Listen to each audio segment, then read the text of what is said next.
Do you want to have extraordinary coaching sessions with your salon staff? Well, in today's video, I'm going to show you a couple of key tips to make sure your coaching sessions are exceptional.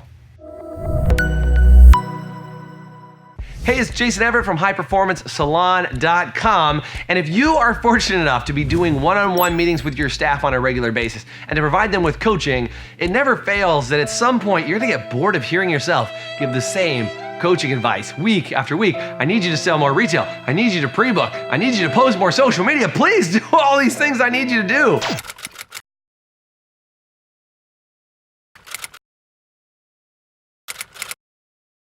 Is that you can get very sick and tired of telling them what they need to do.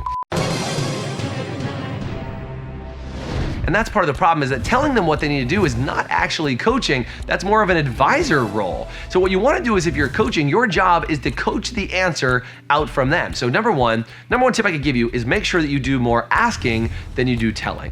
Sit down with them and say, hey, what's something that worked since last time we sat down, and what's something that didn't work? What are some of the things that you want to achieve in your career this week? What are some of the things that you want to have for your life in the next 6 months or a year? And you want to start uncovering what they actually want to have. And when they say, you know what, I really want to buy a new car, or I really want to buy a new house, and you go, great, what do you think it would take in order for us to increase your income? Notice the words I use there. What do you think it would take for us to increase your income in order for you to do that? Now, they're immediately gonna go, well, you just raise my commission up a few points and it'll get taken care of. But what you wanna be able to do, and we have some tools like this inside our High Performance Salon Academy, we have some cool calculators, is you wanna sit down and say, well, look, how many more services would it take in order for you to afford that car? How many more guests would you need to see? How many more appointments would you need to have? How many more upsells, cross sales, retail? And help them determine that number using a calculator and be able to help them figure it out. And the last tip that I'll give you on any time you're sitting down and coaching, this is my coaching hot tip for you, is make sure that you coach and you correct the behavior,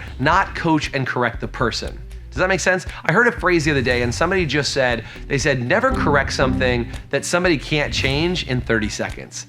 Is if you're like, you know what, I really wish your personality was better, you'd have more luck with the guests that you're sitting down with. You don't want something like that. What you want to be able to say is, look, when you ignore retail, it can create a problem. So when you do that, this is the problem that creates. The behavior of ignoring retail needs to be corrected, not you hate selling retail, then you need to be corrected. So make sure you correct the behavior, not the person. Ask more questions, and I promise your coaching sessions will be exponentially better. So if you enjoyed this video, do me a favor, give it a like, give it a comment, and give it a share, and hopefully you'll watch another video of ours real soon. Until then, have an awesome week.